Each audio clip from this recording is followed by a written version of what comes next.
Hi. You're probably watching this video on the planet of Earth. If so, welcome. If you aren't on Earth, welcome, aliens. Assuming you're on Earth, the observable universe is about 94 billion light years across. The most distant objects in the universe and their light are just now being able to be seen, and assuming that more and more light keeps making it to Earth, the more unique stars scientists will be able to observe. So far, the most distant objects that we can observe are 47 billion light years away. But when you look up at the night sky in the countryside, you might see only anywhere from 2,000 to 4,500 stars on a clear night. This is because the light from other stars more than 4,000 light years away from Earth have a light that's so dim here on Earth that our atmosphere is enough to deflect nearly 100% of it. If the atmosphere doesn't deflect the light and it makes it through still, we might still not be able to see it due to the limitations of the human eye. So what if I said that you, yourself, are the direct center of the entire universe? Whoa. Let's rewind a little bit though. We covered how fast light travels and how much light we can see with our naked eye. But how does light? How does it function, or travel for that matter? Light is a form of electromagnetic radiation. No, not that radiation. More or less a wave of photons traveling at the speed of light that just so happen to also be visible to your eyes. We are unsure of how other animals are able to see light, but we believe that every species observes light at a different wavelength, meaning we see different spectrums of light. Some animals have a thinner sense of color, meaning they see less colors, such as our beloved pet dogs, whilst other animals are believed to be able to recognize more colors than even humans. But don't worry, your color palette that you're able to view with your own eyes makes you special more than anything else. Isaac Newton, the scientist typically credited with the 3 laws of Newton, said this: if the sun's light consisted of but only one sort of ray, then there would be but only one color in the entire world. What's the speed of light then? If it's so important to how we view our universe and fundamental to analyzing stars and their distance to our home planet, what is it?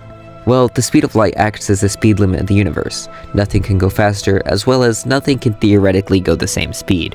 We can only travel at a fraction of how fast light is. For reference, the speed of light is about 300,000 kilometers per second, or 299,792,458 meters per second to be more exact, while the fastest man-made object, Parker's solar probes, which clocked in at about 635,266 kilometers per hour. This was significant to us as humans because this proves that we can go faster. However, when it comes to light, this is baby steps. Light travels at a whopping 1,698 times quicker than the peak speed of NASA's space probe. Of course, we can't cover light without touching on the Doppler effect. The Doppler effect involves the redshifting or blue shifting of light in space, where the wavelength of light stretches, creating redshift, or compresses, creating blue shift, as objects in space move away from or towards us. Redshift is particularly significant in cosmology. It's fundamental to understanding the expanding universe. As distant galaxies appear to be moving away from us, their light is shifting towards the red end of the spectrum.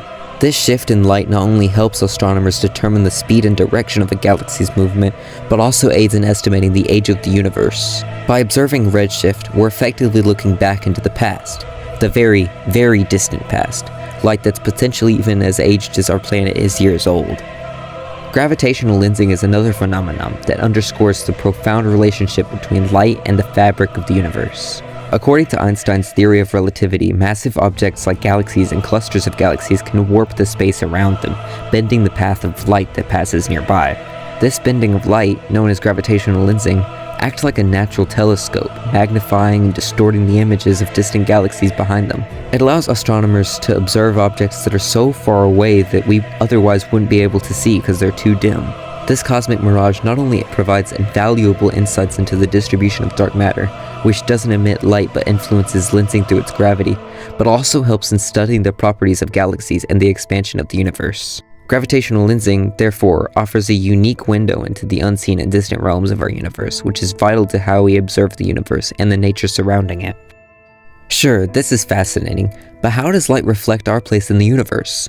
Well, we observe light and our location in the universe by how long it's taken for light to reach us since the beginning of the universe.